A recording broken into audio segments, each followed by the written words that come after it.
अभी हम लोग जो किसी बिंदु के सापेक्ष किसी दूसरे बिंदु पर विभव का जो सूत्र पढ़े उस पर कुछ सवाल हम लोग पढ़ रहे हैं। जैसे यहाँ पर एक सवाल दिया गया है, किसी स्थान पर विद्युत क्षेत्र E बराबर ए एक्स आई कैप है, जहाँ ए का मान है 10 वोल्ट पर मीटर स्क्वायर और इस क्षेत्र में बिंदु 10,20 मीटर वाले के सापेक्ष मूल बिंदु पर विभव निकालना है। मतलब ये जो 10,20 मीटर एक कोई बिंदु है, इस बिंदु के सापेक्ष किस पर निकालना है? मूल बिंदु मतलब उद्गम बिंदु मतलब 0,0 पर निकालना है। इस सवाल में ई का मान देखो दिया है ए एक्स आई कैप लिख दिया, जहां ए का मतलब है 10 वोल्ट पर मीटर, तो यहाँ ए के स्थान पे 10 लिखेंगे तो 10 एक्स आई कैप आपका हो जाएगा।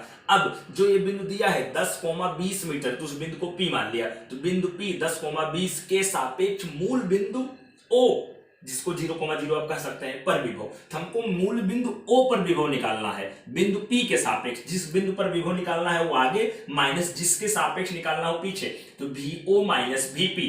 तो यहाँ पर minus integration E dot dr, जो यहाँ पीछे वाला बिंदु होता है वो लिमिट नीचे, जो आगे वाला होता है वो लिमिट ऊपर होता है, तो वो लिमिट लिख दिया। अब यहाँ पर देखना माइनस इंटीग्रेशन P से O आपका, अब E का मतलब 10x आई कैप। अब यहाँ dr, अब dr का मतलब dx आई कैप भी हो सकता है, dyj कैप भी हो सकता है और dzk कैप भी हो सकता है। क्योंकि यहाँ पर e का मान i कैप मतलब x घटक के रूप में है, इसलिए dr मतलब dx आई कैप लिखा गया है। ठीक है, अब यहाँ पर देखना जब इसको सॉल्व करेंगे तो i डॉट आई कितना होता है 1, तो 10x dx आपका आएगा। अब p का मतलब आपका क्या है 10,20 और o का मतलब है 0,0। अब यहाँ पर देखना 10 कांस्टेंट संख्या बाहर हो जाएगा। अब इंटीग्रेशन x dx, अब लिमिट में यहाँ x घटक है तो खाली x घटक की लिमिट लिखेंगे 10 से 0, 10 से यहाँ पर 0। अब यहाँ पर देखना -10 आपका जो है बाहर रहेगा। अब x dx का समाकलन x स्क्वायर बटे 2 होता है, तो x स्क्वायर बटे 2 लिमिट 0 से 10, यहाँ 2 से काटेंगे तो 2 पंचे 10,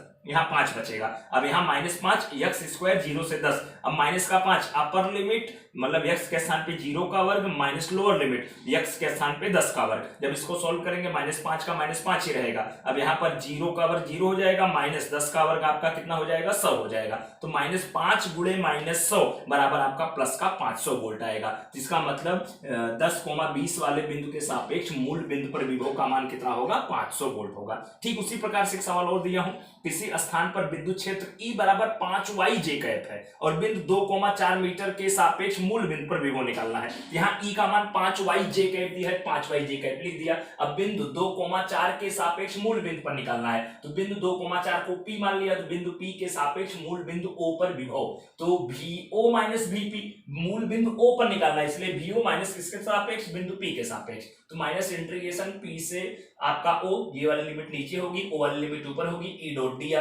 E का मतलब आपका क्या है 5yj कैप डॉट dr। अब यहाँ पर ये y घटक है इसलिए यहाँ पर dyj कैप लिखा जाएगा और j डॉट j कितना हो जाएगा 1, तो 5y dy देखो बचेगा, और P का मतलब 2,4, O का मतलब 0,0। अब यहाँ कांस्टेंट संख्या 5 बाहर आ जाएगा -5 और लिमिट, अब y घटक की लिमिट खाली लिखेंगे 4 से 0, यहाँ 4 से 0 y dy, -5 बाहर रहने दो। अब y का समाकलन y स्क्वायर बटे 2 लिमिट 4 से 0। अब यहाँ पर 2 इसके साथ ले लिया -5 बटे 2। अब यहाँ पर y स्क्वायर बचा है, तो एक बार y के स्थान पे 0 का वर्ग माइनस फिर y के स्थान पे 4 का वर्ग, यहाँ -5 बटे 2, 0 का वर्ग तो 0 हो जाएगा, 4 का वर्ग 16 हो जाएगा। अब इसको सोल्व करेंगे माइनस माइनस प्लस 2 8 16, 8 पंचे कितना 40, यहाँ 40 वोल्ट हो जाएगा। ठीक है, तीसरी पर अभी देखना एक बहुत महत्वपूर्ण सवाल है, कौन से इसका क्लियर रखना, बिंदु आवेश के कारण उत्पन्न विद्युत विभव का सूत्र ज्ञात करो। तो मान लिया कोई विद्युत क्षेत्र में कोई बिंदु आवेश Q रखा गया है और एकांक आवेश जो अनंत है,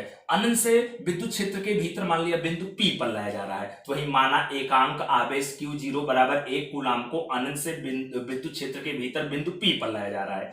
अब माना बिंदु P का स्थान सदिश क्या है वेक्टर R है, तो जो यहाँ उद्गम बिंदु पर Q आवेश रखा गया है, Q आवेश के कारण बिंदु P पर उत्पन्न जो विद्युत क्षेत्र का सूत्र आप लोग इसके पहले वाले चैप्टर पढ़े हैं 1/4 पाई एप्सिलॉन 0 Q बटे R स्क्वायर। अगर सदिश स्वरूप में लिखेंगे तो vector E equals to 1/4 pi epsilon 0 Q बटे R स्क्वायर इनटू इसका इकाई सदिश मान लिया आर कैप है, अब I cap, J cap, K cap कुछ भी हो सकता है, ठीक है। अब बिंदु पी पर उत्पन्न विद्युत विभव, अब विद्युत विभव की परिभाषा अनंत से बिंदु पी पर लाया जा रहा है, तो बिंदु पी पर उत्पन्न विद्युत विभव Vp बराबर माइनस इंटीग्रेशन अनंत से P E dot D R. अब यहां पर अनंत से आर, जो कि बिंदु पी का स्थान सदिश क्या है आर, इसलिए अनंत से आर माइनस का चिन्ह है। अब ई का मतलब यहां 1/4 पाई एप्सिलॉन 0 q बटे R square into R cap. अब जो ई का इकाई सदिश होगा तो dr का भी इकाई सदिश वही होगा। जैसे यहां पर देखना e का इकाई सदिश i कैप था, तो यहां पर dr का मतलब dx i कैप लिखा गया है, तो वैसे यहां पर dr का dr ही लिखे हैं। अब इसका इकाई सदिश r कैप, तो इसका भी इकाई सदिश अपने क्या लिखे हैं r कैप लिखे हैं। तो यहां